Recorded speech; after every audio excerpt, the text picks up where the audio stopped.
Hello guys, Hydra here, and today's video we're going to be doing an introduction video for some of the new players coming into the game because we're still seeing waves of new players coming over from that Steam forum. Welcome to anyone that is new. Inquisitor Martyr is going to keep you busy for a little while. So what we'll do first up is just run through the first 5 to 10 minutes of your game, showing you the basics of what's going on because there is no real introduction video thus far. So to begin with, I'll run it through with you. We'll create a character, we'll make a Crusader. The first thing to take into account when making a character is that all three of these characters will be the same eventually, but they all have different starting points on their journey to become absolutely awesome. So what you'll notice is you essentially have a melee, an assault gunner, and a heavy weapons. The heavy weapon doesn't start with a heavy weapon, but rest assured he will get the heavy weapons sooner. So really have a little think about what you want to play as and how you want to play, because again this will have an impact not only on the starting gear that you have, but on the starting skill trees as well, and the order in which you unlock them at this point in time. So I'm going to make a Juggernaut, which is going to be a melee class. Obviously we'll call him Bob, and we'll go into the game and we'll play around with Bob. So once you're loaded into your ship, you'll notice you've got a few options as to what to do. What I'd suggest to begin with is going over to the Inoculator setup. Over here, the Inoculator is your healing ability. It is a customizable healing skill. It doesn't actually have to even heal you. It's just one of the main uses for it. So what we have in the bottom left here is a list of various Inoculators that we will have access to. Each one will have different coloured slots ranging from red to orange to green, and there will be white as well. Each one of these coloured slots represents the type of ability that can be put into the slot, with white meaning that it is sort of transparent and can be compatible with any of the above. So what you can see here is I've got 10% of max HP per 5 seconds, as well as 50% of maximum suppression resist. So what you'll notice here is 1 per use for each of these that I'm using, meaning 2 per actual use are used of my total 16 capacity. A little bit of maths involved, leaving me with 8 total uses. You'll notice if I had something that was, let's say, 6 per use and another one that was 3 per use, that would be 9 per use.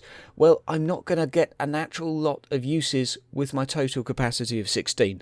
So it is something to be factored in. Obviously total capacities go up as you level up and get better inoculators.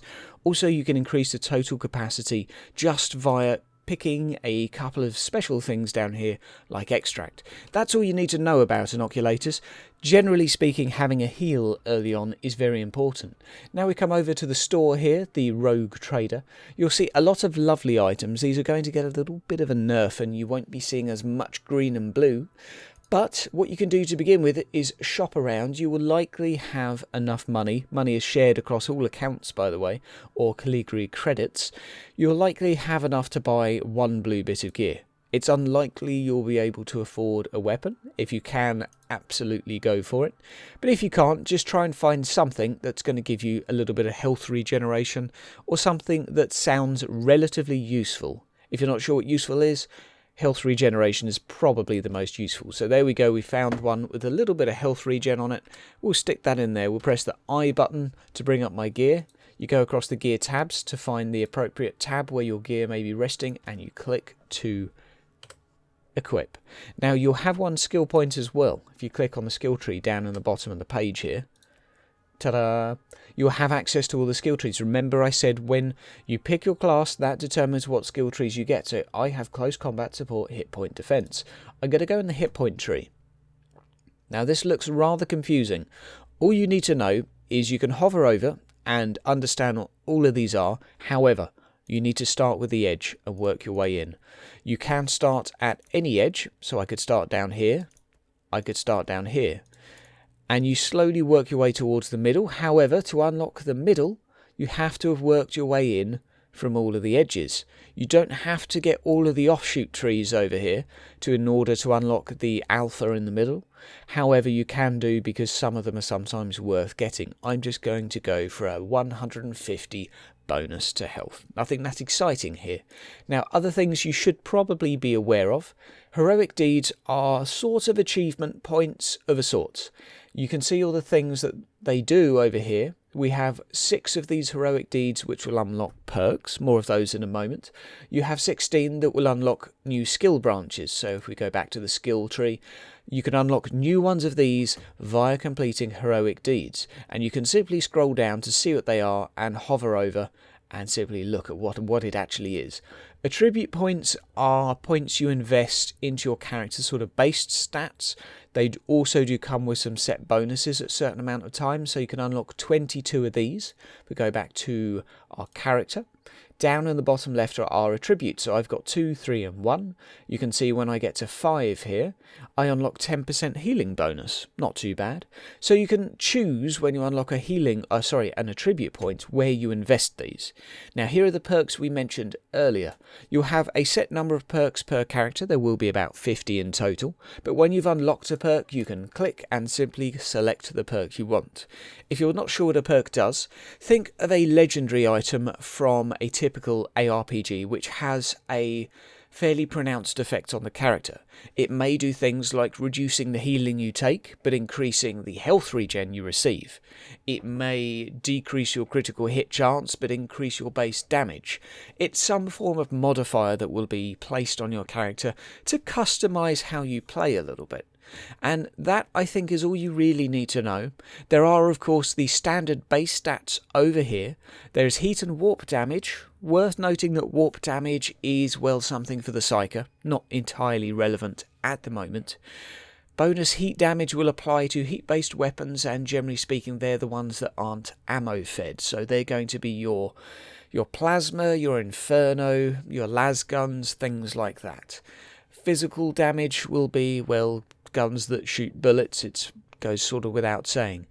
And of course you've got focus. It's worth saying what focus is. Focus and adrenaline are the same thing. If you're an assassin, it's adrenaline. If you're an Inquisitor, a Crusader, it's going to be focus. And when you're in a combat mission, we're going to have to actually load in one. Before we do that, let's quickly look at the crafting. You can salvage items here, salvage all of a set gear level. It's worth noting that anything yellow or blue is probably poo. Easy to remember, yellow or blue, probably poo. Green and purple, nothing really rhymes with that, but green and purple are probably also amazeballs, for the beginning of the game anyway. Now, as you'll realise when you look at the crafting option, is you have all of the recipes to begin with, and I certainly have some materials. What I'd certainly suggest you do, straight away into the game, you'll notice I can't actually have a bolt gun, even though I'd like one. I will find myself a melee weapon I can use. You'll see the little X there requires level 7. What can I use? What can I use? I can use a chainsword. Sounds good enough to me. So what you do is you right click a few things here to match up with what's in the list. We'll do a separate crafting video, obviously, and then you will click craft. Obviously, I'm missing something at the moment here. I'm probably lacking sufficient credits. Yes, I am. So, woe is me. We'll have to go get some credits before we can come back and make some gear. But that is a very effective way of gearing up. Worth as well the moment you get some fate, sticking it into the fate tree to the unlocked things thus far. You can go here or here, and it's worth using this fate because it's going to make crafting slightly more efficient. Now, let's go into the mission and have one more talk about focus and about adrenaline. Again, they're the same things if you're a assassin or, well, if you're anything really, Crusader or an assassin. Now, loading into the missions, this is the sort of planetary subsector system. You will want to go to the Tenebra subsector. You will want to pick a level 1 planet. Level 2 or level 3 will come with affixes or mission modifiers that will make your life harder. So we're going to load into one. Here we'll be selected by, or here we'll be presented with a number of different missions. It's worth just having a little snoot around and seeing perhaps the base size of the mission if you've not got a lot of time. Small is sometimes a little bit better. Purge means kill everything. It does take a little bit longer, so I'm going to purposely go for a spoil of war, where we have to collect certain crates around the map. We're going to load in to the map, and here we are. Obviously I skipped a few bits and we're here within the mission. Obviously you can see my lovely torch that once was seen as pointless and now I think is mandatory for simply perving at the detail around the map. Now onto focus. Down here we have our armor ability, bound to key number 4. If I mash that, There you go. I did a jump on the spot, but I can use it to jump further away. You'll see that that has used a little bit of my total amount of focus. Also, with the Crusader, you'll see it slowly regenerates over time, meaning that I can hide in a shoebox and eventually go back out and do a lovely little jump again. But this also has a small timer as well. You'll notice with some of the other abilities they have timers as well as a regenerating focus rate. Obviously that's up to debate as to how much people like having a dual mechanic, but that's certainly what it is. Now I'm not going to show you a gameplay video here because I've talked for long enough, but hopefully that is enough just to get you started into the game. If you're not sure what to do, just pick a bunch of missions that are level 1. Just get started in there. But there is, I think, one more thing that we should probably talk about before I let you go. It's very brief, and that is Fate and Glory, because you'll probably be wondering why the hell you're getting Fate and Glory. Well, glory is a reputation and fate is a currency. That's the most important thing to remember. By the way, if you ever get stuck in that mission end screen, click the middle and then click the sort of next button. So if we bring up our glory screen here, this is a weekly reputation which you get from simply doing missions. Nice and simple. You'll get bonus things as you go along, which include credits, items and fate. Other than this, it serves no purpose. The final loot you obtain from the glory pack will give you some fairly decent items. Now the fate you will also get via doing daily, weekly missions you can find in the top right up here. Now the question is, what do you spend fate on? Well, unlocking things within the crafting is certainly one thing you can use fate for, but there is a much more important use for it, which we'll look at just now. If you're wondering about getting good gear, you can click on Uther's turret down in the bottom right. Here, you will have access to custom missions. You can pay 100 fate to do a sort of more or less completely randomized mission, or you can actually choose to customize it yourself by choosing the major slots, which if you have a look at the stats down here, you can choose to select to get a higher probability to get a ranged weapon. Then if you select one of these minors, you select minor via the tab there, a little bit of change. You can pop one of these in there, you can pop one of these in there, and you can see that every one of these does something different. It adds a condition. I'm not permitted to die. There is a timer on the mission, etc, etc. Enemies do increase damage, and each one comes with a bonus, but this now costs 105 fate. You can make them slightly cheaper by going for all of the cheapity deep options, but this is really the way, once you've got enough fate, to gear up your character a little bit quicker. Now it's worth noting that only the host pays, so if you've got some buddies and you want to be a generous Inquisitor, take them with you because you're all going to benefit from the increase or bonus to loot system. Obviously you can look forward to more of these as we go along in the game, but that's mainly going to be your fate sync.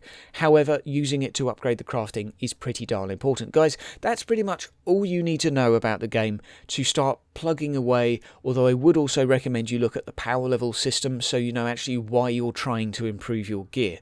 Guys, have a great week, welcome to the game once again, and I'll see you in the lobby. Take care guys, all the best.